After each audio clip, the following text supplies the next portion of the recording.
Welcome ভাই লোক, welcome back to the new video. কেমন আছো তোমরা? আশা করি সকলেই ভালো আছো, আর আমিও ভালোই আছি। মেয়েদের অকশন আজকে হয়ে গেল ভাই। হ্যাঁ, মেয়েদের অকশন আজকে হয়ে গেল।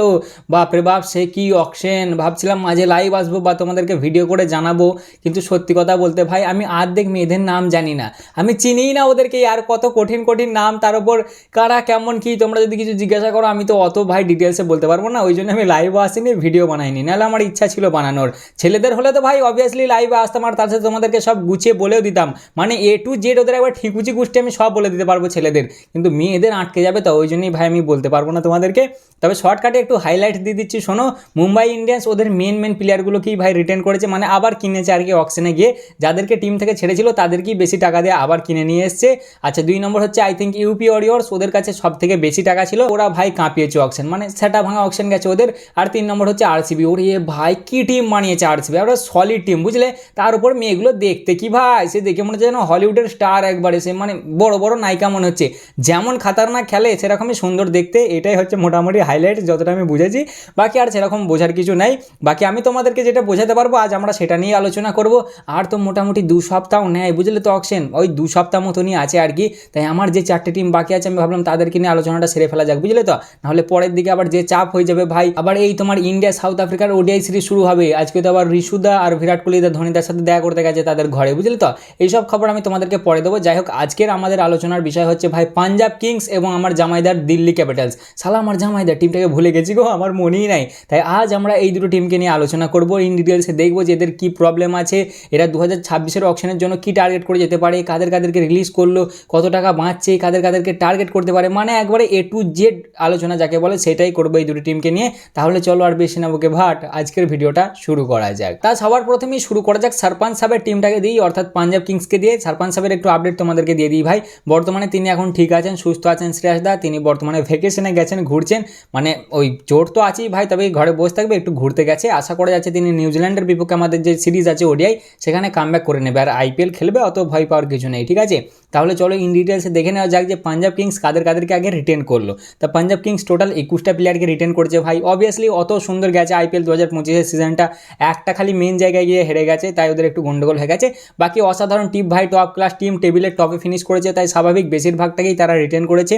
তা সবার প্রথমেই তারা রিটেন করেছে আমাদের শ্রেয়াস দাকে, 2 নম্বর হচ্ছে আর্শদীপ দা, 3 নম্বর প্রভ সিমরান, 4 নম্বর প্রিয়াংশ আরিয়া, 5 নম্বরে ইউজি চাহেল, 6 নম্বর হচ্ছে শশাঙ্ক সিং, 7 নম্বরে নেহাল বাদেরা, 8 নম্বর হচ্ছে লকি ফার্গুসন, 9 নম্বর হচ্ছে মার্কো ইয়ানসন, 10 নম্বর হচ্ছে স্টয়নিস, 11 নম্বর হচ্ছে আজমাতুল্লাহ, 12 নম্বর হারনুর, 13 নম্বর হচ্ছে হারপ্রীত ব্রাড, 14 নম্বর হচ্ছে মিচেল ওন, 15 নম্বর হচ্ছে মুশির খান, 16 নম্বর হচ্ছে পিয়ালা অভিনাশ, 17 নম্বর হচ্ছে সুয়ান সেডগে, 18 নম্বর হচ্ছে বিষ্ণু বিনোদ, 19 নম্বর হচ্ছে বিজয় কুমার ভাইশাক, 20 নম্বর হচ্ছে জেভিয়ার বাটলেট এবং 21 নম্বর হচ্ছে ইয়াশ ঠাকুর। এই কজনকে পাঞ্জাব কিংস এইবারের আইপিএলের জন্য রিটেন করেছে এবং রিলিজ করেছে 6টা প্লেয়ারকে। তার মধ্যে 1 নম্বর হচ্ছে ম্যাক্সওয়েল, 2 নম্বর হচ্ছে জস ইংলিশ, 3 নম্বর হচ্ছে অ্যারন হ্যাডি, 4 নম্বর হচ্ছে কুলদীপ সেন, 5 নম্বর হচ্ছে প্রাভিন দুবে এবং 6 নম্বর হচ্ছে কাইল জেমিসন। মানে এই 6টা যে রিলিজ করেছে তার মধ্যে 5টা রিলিজটা ঠিক আছে, বাট ওই তোমার ওই জস ইংলিশ যে আছে ওকে রিলিজ করার কথা ছিল না। বাট পাঞ্জাবের কোচ যে আছে রিকি পন্টিং, তিনি বললেন যে উনি নাকি এবারও সব কটা ম্যাচের জন্য অ্যাভেলেবেল থাকতে পারবেন না, ওই জন্যই রিলিজ করে দিয়েছে। এবার ভেতরে কি আছে ওপরবালাই জানে ভাই, ঠিক আছে। তা মোটামুটি এই হলো এদের রিটেন এবং রিলিজের লিস্ট। এইবারে ক্যাপ্টেন এদের শ্রেয়াস দাই থাকবে। আচ্ছা, এদের কাছে পার্স আছে মোটামুটি তোমার 11.5 কোটি টাকার মতন, সেকেন্ড লোয়েস্ট পার্স। মুম্বাইয়ের পরে এদের হচ্ছে সব থেকে লোয়েস্ট পার্স। আর এদের জায়গা টিমে খালি থাকছে 4টে প্লেয়ারের, যার মধ্যে 2টো ওভারসিজ নিতে পারবে। মোটামুটি এদের টিম পুরোপুরি ঠিকই আছে ভাই, বেশি ডিটেলসে যাচ্ছি না। খালি জস ইংলিশ এদের মানে আর কি চোখে ঠাকার মতন প্লেয়ার বাইরে গেছে, বাকি মোটামুটি সব ঠিকই আছে। এইবার যদি চলে আসি প্লেইং 11-এর দিকে, তাহলে 1 নম্বর হচ্ছে প্রভ সিমরানের সাথে ভাই প্রিয়াংশ আরিয়া ওপেনিং, 3 নম্বরে হচ্ছে শ্রেয়াস দা, 4 নম্বরে নেহাল বাদেরা, 5 নম্বরে শশাঙ্ক সিং, 6 নম্বরে মার্কাস স্টয়নিস, 7 নম্বরে মার্কো ইয়ানসন, 8 নম্বরে আজমাতুল্লাহ ওমারজাই, 9 নম্বরে আর্শদীপ সিং, 10 নম্বরে হচ্ছে তোমার হারপ্রীত ব্রাড এবং 11 নম্বরে ইউজি চাহেল। নাও কাকে নেবে ভাই, তো প্লেইং 11 বিনা অকশনই কমপ্লিট হয়ে গেল। আর তোমার ইম্প্যাক্ট প্লেয়ারের জন্য বাটলেট থাকছে, লকি ফার্গুসন থাকছে, বিজয় কুমার ভাইশাক থাকছে, আচ্ছা মিচেল ওন থাকছে, মানে গাদা থাকছে ইম্প্যাক্ট প্লেয়ারের জন্য, ঠিক আছে। মানে টিম এদের ভাই পুরোপুরি ঠিকই আছে। অবভিয়াসলি টেবিলের টপে ফিনিশ করেছে, সেই কটা সব প্লেয়ার কি মোটামুটি রিটার্ন করেছে, খালি যেগুলো দরকার ছিল না সেগুলো বাদে। তাই এদের সেরকম কিছু টিমে দরকার নেই। মোটামুটি একটা উইকেট কিপার দরকার বুঝলে তো। যদিও প্রভ সিমরান আছে আর তার ব্যাকআপ হিসেবে বিষ্ণু বিনোদ থাকছে, তবুও একটা নেওয়া যেতেই পারে ব্যাকআপ হিসেবে। তা উইকেট কিপার ব্যাটারে নিতে হবে এরকম কোনো একবারে জোর জবরদস্তি নয়, মানে ওই 2-3 খেলার জন্য আর কি, ওই যে জস ইংলিশের জায়গাটা নেওয়ার জন্য 3-4 খেলবে এরকম একটা ব্যাটার ব্যাকআপ হিসেবে নিয়েলেই হবে। সেখানে তোমরা জনি বেস্টো আছে বা তোমার ম্যাথিউ শট আছে, এই টাইপের কোনো ব্যাটার নিয়েলেই মোটামুটি কাজ ঠিক হয়ে যাবে। আর চাহেলের একটা ব্যাকআপ মোটামুটি রাখলেই হবে। তোমার রাহুল চাহার আছে, অ্যাডাম জ্যাম্পা আছে, এদেরকে নিয়েলেই মোটামুটি চাহেলেরও একটা ব্যাকআপ হিসেবে হয়ে যাবে, কারণ যেহেতু চাহেল অত দামি প্লেয়ার তাই তার ব্যাকআপ তো একটা মোটামুটি লাগবে। এরকম একটা ব্যাকআপ নিলেই হবে। আর সেরকম কিছু আমি দেখতে পাচ্ছি না ভাই দলে চেঞ্জ করার মতন।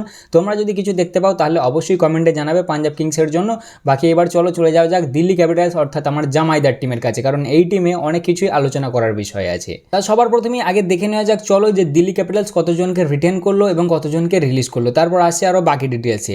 তো দিল্লি ক্যাপিটালস টোটাল ভাই 17 জনকে রিটেন করেছে, যার মধ্যে 1 নম্বর হচ্ছে বাবু, 2 নম্বর হচ্ছে আমার জামাইদা, 3 নম্বর হচ্ছে কুল্লুদা, 4 নম্বর হচ্ছে তোমার করুণ নায়ার, 5 নম্বরে নীতিশ রানা যাকে ট্রেড করেছে রাজস্থানের কাছ থেকে, 6 নম্বর হচ্ছে টি নটরাজন, এ যেন খালি সুস্থ থাকে তাহলেই হবে ভাই, 7 নম্বর হচ্ছে মিচেল স্টার্ক, 8 নম্বর হচ্ছে টিস্টান স্টাব, আচ্ছা 9 নম্বর হচ্ছে আশুতোষ শর্মা, 10 নম্বর হচ্ছে তোমার অভিষেক পোরেল, 11 নম্বর হচ্ছে তোমার অজয় মন্ডল, 12 নম্বর হচ্ছে তোমার দুষ্মন্ত চামিরা, 13 নম্বর হচ্ছে তোমার মাধব তিওয়ারি, 14 নম্বর হচ্ছে মুকেশ কোহলি, 15 নম্বর হচ্ছে সমীর রিজভি, 16 নম্বর হচ্ছে ভিপ্রাজ নিগম এবং 17 নম্বর হচ্ছে তোমার ত্রিপুরানা ভিজাই। এই কজনকে মোটামুটি দিল্লি রিটেন করেছে এবং রিলিজ করেছে 7 জনকে, যার মধ্যে 1 নম্বর হচ্ছে ফ্যাব ডুপ্লেসি, 2 নম্বর হচ্ছে জ্যাক ফেজার ম্যাগ্রো, 3 নম্বর হচ্ছে ডোনোভান ফেরেরা যাকে আরআর এর কাছে ট্রেড করে দিয়েছে, 4 নম্বর হচ্ছে সিদ্দিকুল্লাহ আটাল, 5 নম্বর হচ্ছে তোমার মানবনাথ কুমার, 6 নম্বর হচ্ছে মোহিত শর্মা এবং 7 নম্বর হচ্ছে দাসান নালকান্ডে। এই কজনকে রিলিজ করে দিয়েছে দিল্লি। এদের বর্তমান পার্স হচ্ছে তোমার 21 কোটি 80 লাখ টাকা নিয়ে যাচ্ছে এরা অকশনে। জায়গা খালি আছে টোটাল 8টা প্লেয়ারে, তার মধ্যে 5টা ওভারসিজ নিতে পারবে আর এদের ক্যাপ্টেন বর্তমানে অক্ষরদায় থাকছে। এইবার চলে আসা যাক এদের প্লেইং 11-এর দিকে, ঠিক আছে, কারণ প্লেইং 11টাই তো আগে মেন ঠিক করতে হবে, কারণ যেহেতু ওপেনারগুলো চলে গেছে। তা প্লেইং 11-এর দিকে সব থেকে প্রথমেই যদি আমি আসি তাহলে জামাইদা অবভিয়াসলি ওপেন করবে, এখানে তো কোনো ডাউটই নাই। আগে একটা চুমু খেয়ে নিই, আমার সোনা জামাইদা, আমার জামাইদা ভাই 1 নম্বরে থাকবে, এখানে তো কোনো ডাউটই নাই। অভিষেক পোরেল থাকছে তোমার ব্যাকআপ হিসেবে।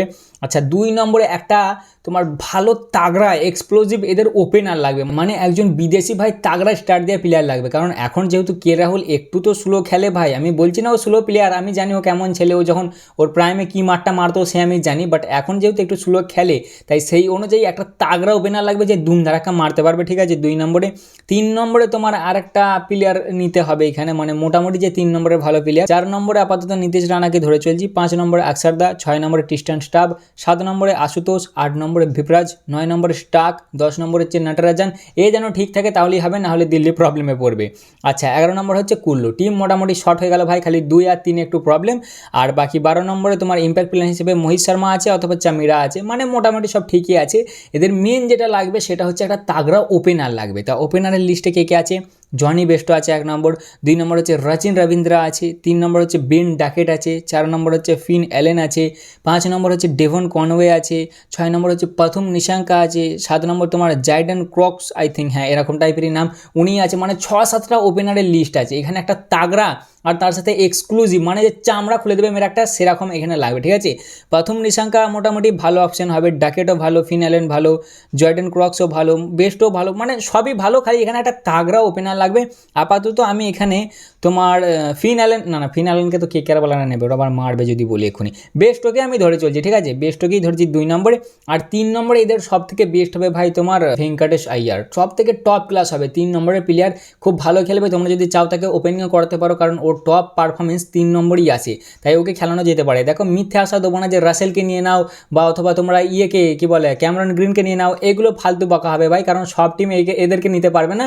সবাই ভালো করেই জানে হয় সিএসকে নেবে আর না হলে ভাই কেকেআর নেবে, বাকি কেউ নেওয়া মুশকিল আছে। যদিও দিল্লির টাকলু চাচাকে ভরসা নাই ভাই, এ কোথা দিয়ে ফুকফাক করে কি গলিয়ে দেবে বোঝা মুশকিল, কিন্তু তবুও ভাই এদেরকে গলাতে পারবে না, চাপ আছে। তাই এইখানে গলানোর মতন আমি আপাতত 3 নম্বরে ভেঙ্কটেশ আইয়ারকেই দেখছি, যদি কেকেআর না নেওয়ার মন থাকে। কেকেআর বালারা কি গো নেবে নাকি ভেঙ্কিকে? তোমরা কমেন্ট অবশ্যই জানাও, যদি রিটার্ন চাও তাহলে বলো, তাহলে দিল্লিওয়ালাদেরকে আর দেবো না। মনে হয় না নেবে বলে, এবার জানি না কি করবে। বাকি আমি আপাতত ধরে চলছি 3 নম্বরে ভেঙ্কিকে তোমরা দেখতে পারো, আর 2 নম্বরে ওই যে কোনো একটা ওপেনার, আপাতত বেস্টোকে ধরেছি যেহেতু বেস্টো ভাই টিম তাহলে ফুল সলিড হয়ে যাবে, ঠিক আছে। এইবার মোটামুটি এই ফাস্ট বোলারগুলোর একটু ব্যাকআপ দরকার আছে, কারণ নটরাজন আছে ভাই, এর আগের সিজনে মোটামুটি খেলতেই পারেনি, একটা ম্যাচে আই থিঙ্ক খেলেছিল, তাই ওর ব্যাকআপ লাগবে। 2 নম্বর হচ্ছে ভাই মিচেল স্টার্ক, অনেক দামি বোলার ভাই, ওরও ব্যাকআপ লাগবে। ভাই সাহেব আবার পালিয়ে গেলে আসতে চায় না, এই এক জ্বালা, তাই ওর একটা ব্যাকআপ তো লাগবেই ভাই। এর ব্যাকআপের জন্য মোটামুটি অপশান থাকছে কাইল জেমিসন, কোয়ার্জি, ম্যাট হেনরি, লুঙ্গি, গাস এটকিনসন, এগুলো হচ্ছে তোমার স্টাকের ব্যাকআপ, ঠিক আছে। এইগুলোর মধ্যে একজনকে নিতে পারো। দিল্লিওয়ালা যদি কেউ থাকো তাহলে কমেন্টে জানাও, ঠিক আছে, কাকে পছন্দ। আমার তো আপাতত এখানে পছন্দ হচ্ছে ভাই কোয়ার্জি আর হেনরি, এই দুটোকে আমার ভালো লাগছে মিচেল স্টাকের ব্যাকআপ হিসেবে। বাকি তোমরা কাকে নেবে অবশ্যই বলতে পারো।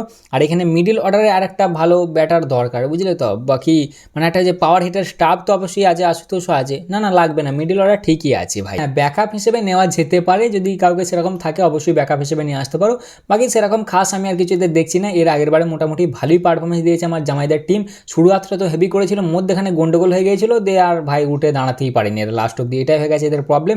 বাকি টিম মোটামুটি ঠিকই আছে, খালি নিজেদের উপর এদের ভরসা ছিল না, ওই জন্যই গন্ডগোলটা হয়ে গিয়েছিল। ওই এমআই হারিয়ে দিয়েছিল না, ওই জন্যই আরও বেশি গন্ডগোলটা হয়ে গিয়েছিল।